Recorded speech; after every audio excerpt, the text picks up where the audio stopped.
The Nintendo Switch, the only system that can be both a portable handheld and a home console while somehow being terrible at both of them.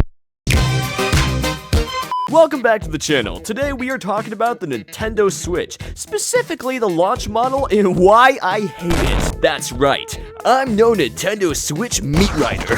I'm here to give you an unbiased critique on the Nintendo Switch and address many of the issues that no one wants to talk about. And with the announcement of the new Nintendo Switch 2, I figured this was as good a time as any to talk about some of the problems with the Nintendo Switch that are hopefully fixed in the new model. So this is my honest critique of the Nintendo Switch.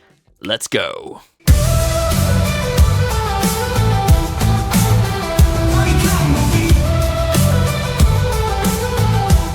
Let's start off with these bad boys, the joycons. More like just cons. These little guys have all kinds of cool, wacky features like motion controls, rumble packs, and the ability to be used as its own independent controller for certain games like Mario Kart. What is there not to love about them? They're light, colorful, and full of personality. You know what else they're full of? Drift! These flimsy little controllers are very prone to the analog sticks drifting and breaking on you. Nintendo's solution? Buy more of them, you effer! I mean, it was so bad that even IGN would post a video on their main channel talking about how to fix the controllers. Aside from the analog sticks going out, they also lack a proper D-pad, and the triggers do not feel very good to use. And that isn't even taking into account that the batteries in these kinda suck. Because of this, when it comes to playing games on the Switch, I always would use a Pro controller, as Joy-Cons really are just complete garbage.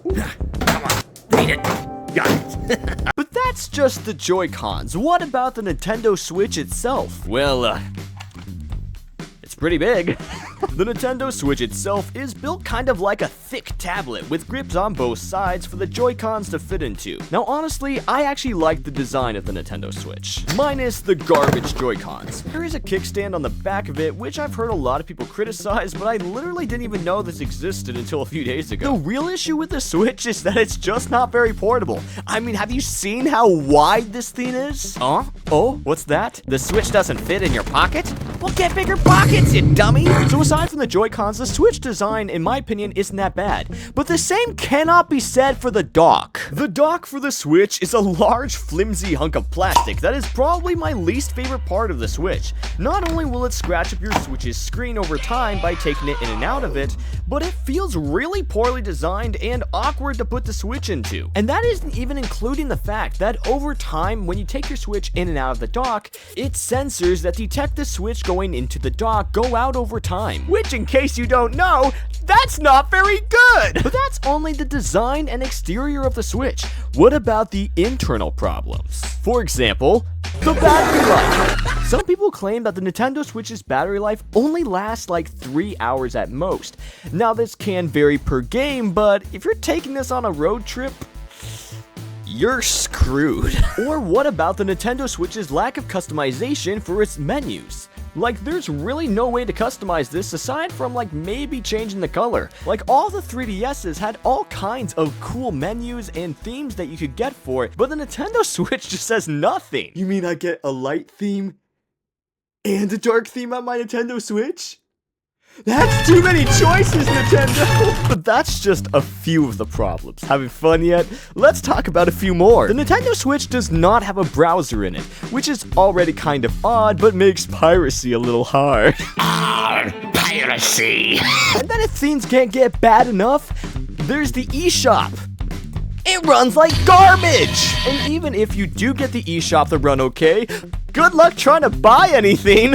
Because regardless of whether a game is digital or physical cartridge, and whether it's old or new, Nintendo just charges ludicrous amounts of money for the majority of the games on the Nintendo Switch. And I'm not just talking about enhanced ports or remasters, I mean them literally just selling old games for high amounts of money. Let's see how expensive some of these are. Let's look up, oh I know, Super Mario Bros. 2. That one was on the 3DS. It's $60! That Zelda one? That one's $70. They're all $60! Yeah, okay, Prime's only 40. Jeez, Dread is 60. They're all $60. Now, to the Nintendo Switch's credit, it does have quite a big gaming library, and quite a few good games on it. But that doesn't change the fact that the majority of the games are very expensive for it. So this really begs the question, why do so many people own Nintendo Switches then? The answer is actually really simple: exclusive content. Take notes, PlayStation. Truthfully, I don't think the Nintendo Switch is that bad, but I definitely think there are some major flaws with it that need to be fixed. One of the major ones being the dock that scratches up the Switch over time. Another thing that could be improved would be the joycons, which the Nintendo Switch 2 might have actually fixed, but who knows? Haven't gotten there yet. For all of its flaws and errors though, the Nintendo Switch is home to a massive gaming library, and a lot of original titles that you will not be able to find anywhere else. So, save up if you're gonna buy some games for it.